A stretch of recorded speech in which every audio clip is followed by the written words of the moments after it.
কিভাবে সার্কেলের মধ্যে একটি সুন্দর দৃশ্য আঁকা যায়।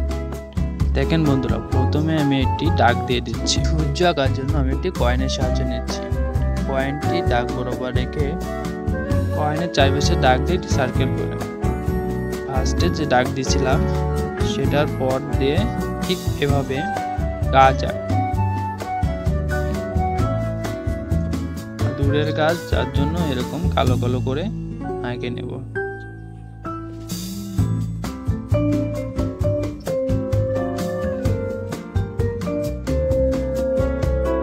এগুলো আমি একটু তাড়াতাড়ি করে দেখাচ্ছি, আপনারা সবাই দেখেন।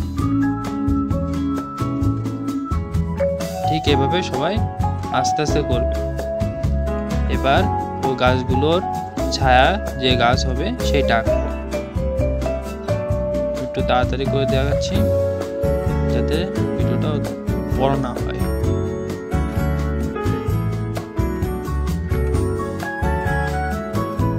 এটা আঁকার পর এবার আমি এখানে নদীর জল আঁকবো। তার জন্য এরকম হালকা হালকা করে দাগ দিয়ে দেব। দেখেন বন্ধুরা কত সুন্দর লাগছে, মনে হচ্ছে ওখানে একটি নদী।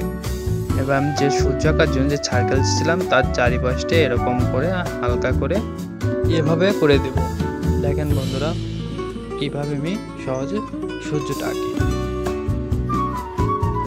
এরকম সুন্দর সুন্দর ছবি আঁকা শেখার জন্য আমার চ্যানেলটি সাবস্ক্রাইব করুন, নিজে শিখুন ও বন্ধুদেরকে শেয়ার করুন।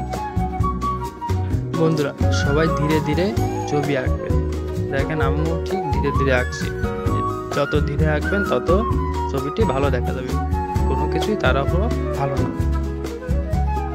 এবার একটি কটন নেব। কটন নিয়ে এভাবে সূর্যের চারিপাশে উপর দিয়ে ঘষে দেব। দেখতেও অনেকটা সুন্দর লাগবে। দেখেন কত সুন্দর হয়েছে ফটোটা।